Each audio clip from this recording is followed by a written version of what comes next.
He also insulted all Africans. I think they forgot to say thank you to us. It's not a big deal. It will come with time. There is a part that caught my attention where he talked about ingratitude. Gratitude, I am well aware, is a non-transmissible disease to humans. He is human. Our ingratitude is not transmissible to him. This is how this gentleman sees Africa, sees Africans. We are not human. In his eyes, I think that if he is not an atheist and he prays, every morning when he wakes up and prays, he should also pray to the Africans. Because it is thanks to our ancestors that there is a France today. He should pray to us. Burkina Faso's revolutionary leader Ibrahim Traoré, the youngest leader of any country in Africa, was just offered by Crown Prince Mohammed bin Salman of Saudi Arabia to allow Saudi Arabia to build 200 new mosques in Burkina Faso. Ibrahim Traoré is a Muslim man, but he responded to Mohammed bin Salman with a different suggestion. He said, "I greatly appreciate your offer, but my people can pray anywhere. If the people of Gaza can continue to pray, why do my people need 200 new mosques right now? Maybe one day that would be great, but right now, the people of Burkina Faso need new hospitals, new schools, new jobs to simply stay alive amid the threats of Western aggression." This exceptional leadership from Ibrahim Traoré exemplifies why the West has tried to unalive him at least 16 times now over the past 2 years. The West fears a truly sovereign and brilliant mind and a young leader like Ibrahim Traoré who has the capacity to take Africa into a sovereign and free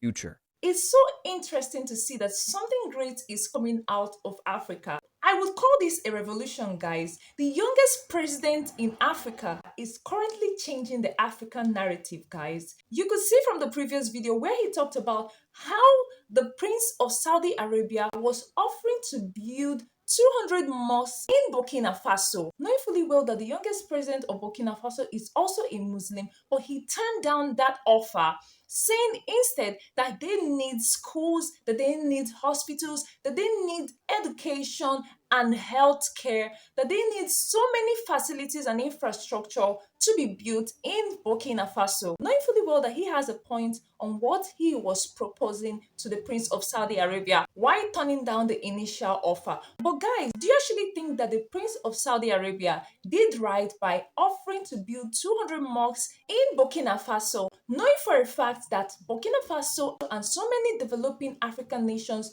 needs this various infrastructure to put their place in order and also to put them in the global map? Guys, I would like to know what you actually think. Did the Prince of Saudi Arabia actually did the right thing for offering to build mosques in Burkina Faso? Let us know your thoughts in the comments as we see other exceptional videos of the youngest president in Africa, Ibrahim Traoré. Guys, let's see this video and I'll be right back shortly. President Ibrahim Traoré of Burkina Faso has just declared that education will now be 100% free from primary school all the way to university.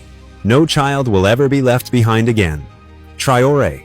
In his national address, Traoré said, "The chains of ignorance are heavier than poverty, and I will break them all." He has signed a presidential decree that eliminates school fees, textbook costs, uniform requirements, university tuition, exam registration fees. Even transportation and school meals will now be covered by the government. How is it funded? Instead of foreign loans, Traoré redirected funds by clay, slashing unnecessary government luxuries, taxing foreign companies operating in Burkina Faso, launching a national Educate to Liberate tech fund supported by local investors, the first African nation to do it. Burkina Faso has officially become the first African country to provide completely free education from start to finish. The move has sparked admiration and jealousy across the continent. Western media calls it impossible, but Traoré made it happen. CNN questioned the budget. France 24 called it a populist stunt. But parents across Burkina Faso are weeping tears of joy. One mother said, "I sold tomatoes to pay for my son's exams. Now I can finally breathe." African youth are celebrating. TikTok is flooded with videos of students celebrating in classrooms. Hashtags like number Thank You Traoré, number Books Not Guns, number Free Education Africa are trending in over 10 countries. Traoré's final words: "An educated nation cannot be enslaved. Let the world know Burkina Faso has chosen freedom through knowledge." Could this spark a revolution across Africa? Share this story and let the world see what true leadership looks like. We do not negotiate Not a single centimeter of that territory will be negotiated. We won't give anything for a single penny from taxpayers. If the taxpayer gives us a penny, we prefer to buy weapons rather than negotiate. I think we've put that in people's heads to keep us in the war for a long time. It allows us to bounce back to something that we are forced to say, maybe we don't have the intention. I think that in 2020, there were negotiations to hold the elections.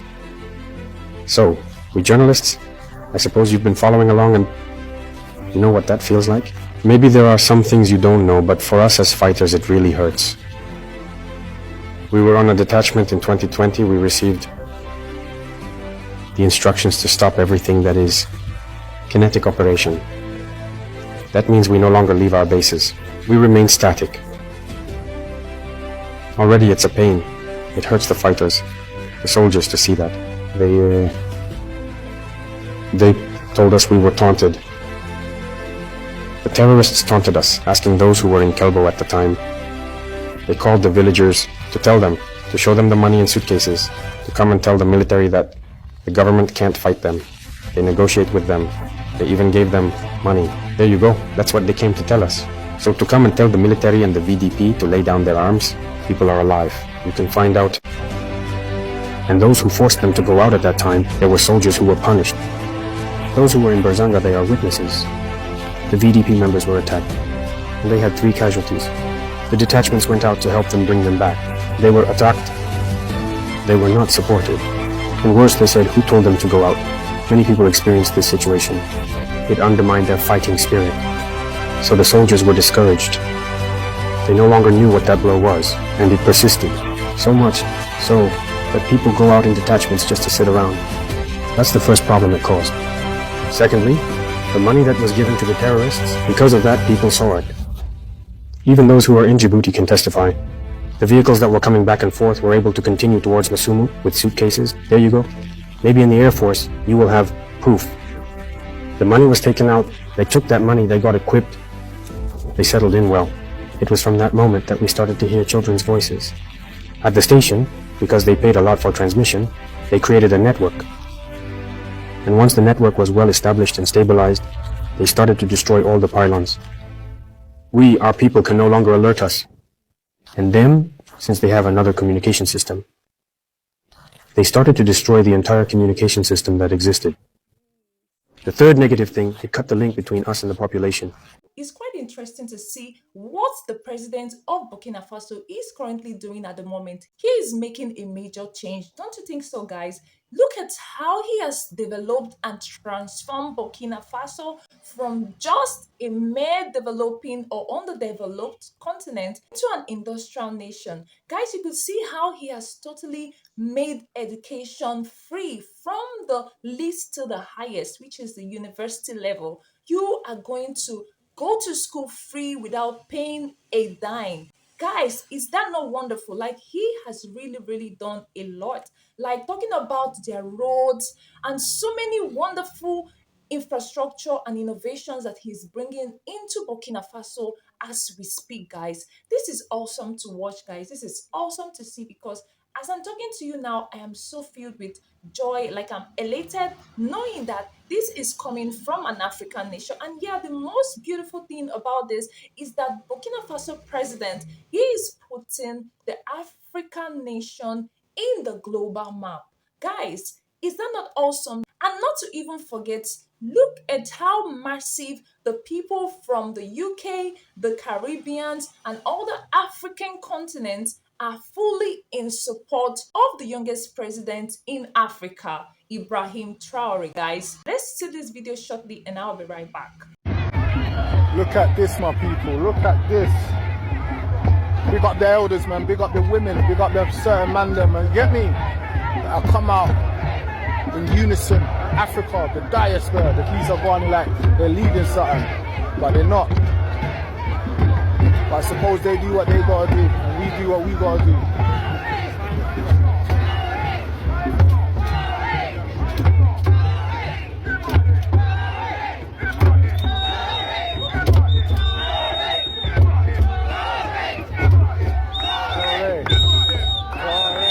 Powers.